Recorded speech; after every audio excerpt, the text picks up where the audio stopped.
మీ జీవితాన్ని మార్చే 52 హ్యాబిట్స్ సిరీస్కి స్వాగతం.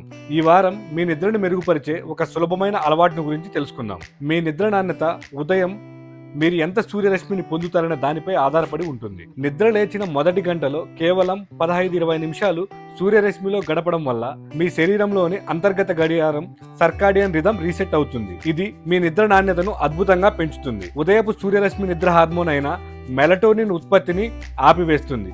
ఇది పగటిపూట మిమ్మల్ని చురుకుగా శక్తివంతంగా ఉంచే హార్మోన్ల ప్రవాహాన్ని ప్రారంభిస్తుంది. ఆపై రాత్రి సమయానికి సహజంగా నిద్ర వస్తుంది. మేఘామృతమైన రోజులలో కూడా 20-30 నిమిషాలు బయట గడపడం అనేది మనకు బాగా ఉపయోగపడుతుంది. నిరంతరం కాంతికి గురి కావడం వల్ల మీ శరీరం సుమారు 12-14 గంటల తర్వాత మెలటోనిన్ ఉత్పత్తి చేస్తుంది. ఇది ప్రశాంతమైన నిద్రకు మిమ్మల్ని సిద్ధం చేస్తుంది. ఇక్కడ ఒక బోనస్ చిట్కా కూడా ఉంది. సూర్యాస్తమయాన్ని చూడడం ద్వారా ఇది మీ శరీరానికి త్వరలో నిద్ర సమయం ఆసన్నమైందని సున్నిత సంకేతంగా తెలుపుతుంది. రాత్రి మంచి నిద్ర కోసం ఉదయాన్నే సూర్యరశ్మిని పొందండి. ఈ అలవాటును మీ దినచర్యలో చేర్చుకోవడం ద్వారా మీరు ఊహించని మార్పులు చూడొచ్చు. ఇలాంటి మరిన్ని ఆరోగ్య చిట్కాల కోసం మా హ్యాపీయెస్ట్ తెలుగు యూట్యూబ్ ఛానల్ ని ఫాలో అవ్వండి.